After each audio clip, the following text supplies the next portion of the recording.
Assalamualaikum warahmatullahi wabarakatuh. Yang terhormat dosen mata kuliah penelitian pendidikan Bapak Helmi MPD. Saya Ahmad Rudini dari Prodi Administrasi Pendidikan semester 6 Universitas Ahmad Yani Banjarmasin. Di sini saya akan menjelaskan tentang penelitian kualitatif dan penelitian kuantitatif. Baiklah, saya akan lanjutkan. Analisis data merupakan salah satu proses penelitian yang dilakukan setelah semua data yang diperlukan guna memecahkan permasalahan yang diteliti sudah diperoleh secara lengkap. Teknik analisis data terbagi ke dalam dua bagian, yaitu analisis kuantitatif dan kualitatif. Yang membedakan kedua teknik tersebut hanya terletak pada jenis datanya.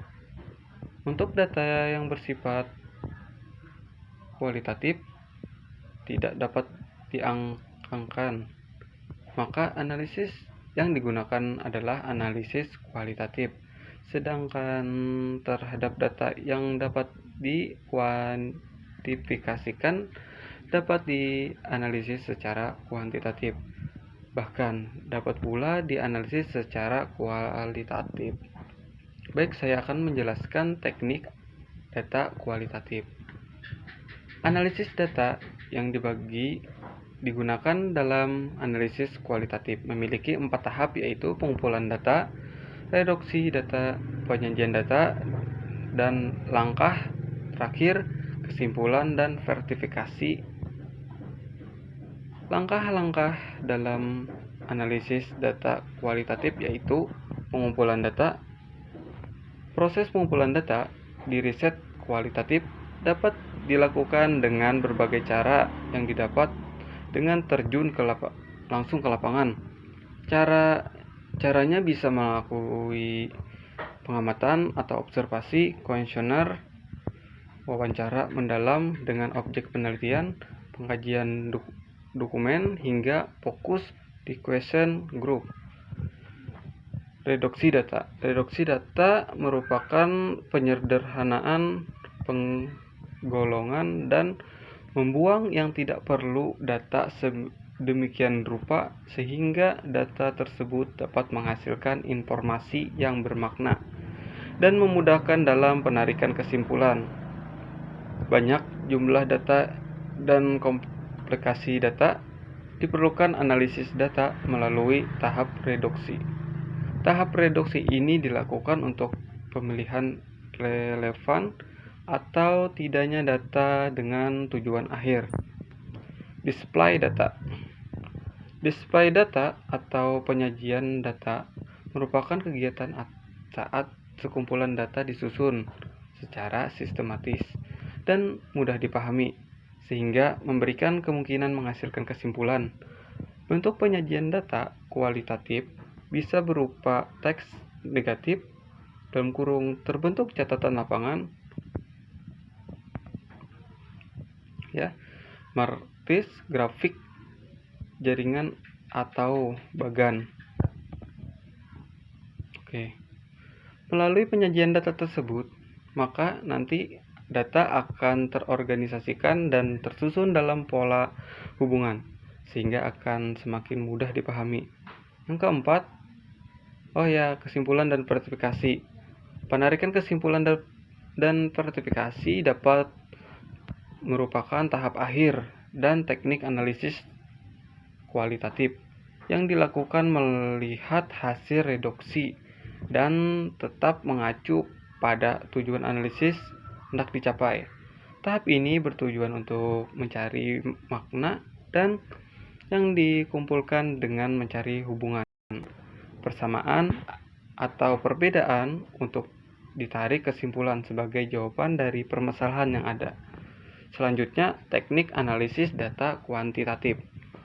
Analisis kuantitatif yang biasanya digunakan adalah analisis statis. Analisis ini terbagi ke dalam dua kelompok, yaitu statis deskriptif dan statis inversial. Pertama, statis deskriptif. Analisis statis deskriptif adalah Statis yang digunakan untuk menganalisis data dengan cara mendeskripsikan atau menggambarkan data yang telah terkumpul sebagai adanya tanpa bermaksud membuat kesimpulan yang berlaku untuk umum atau generalisasi. Analisis ini hanya berupa akumulasi data dasar dalam bentuk deskripsi semata. Dalam arti tidak mencari atau menerangkan saling hubungan. Menguji hipotesis, membuat ramalan, atau melakukan penarikan kesimpulan. Teknik analisis ini bisa digunakan untuk penelitian yang sifatnya eksplorasi, misalnya ingin mengetahui ekspresi masyarakat terhadap kenaikan harga BBM. Yang kedua, statistik intersial. Kalau dalam statistik deskriptif hanya bersifat memaparkan data, maka dalam statistik inversial sudah ada upaya untuk mengadakan penarikan kesimpulan dan membuat keputusan berdasarkan analisis yang dilakukan. Biasanya analisis ini mengambil sampel tertentu dari sebuah populasi yang jumlahnya banyak, dan dari hasil analisis terdapat sampel tersebut digenerasikan terhadap populasi.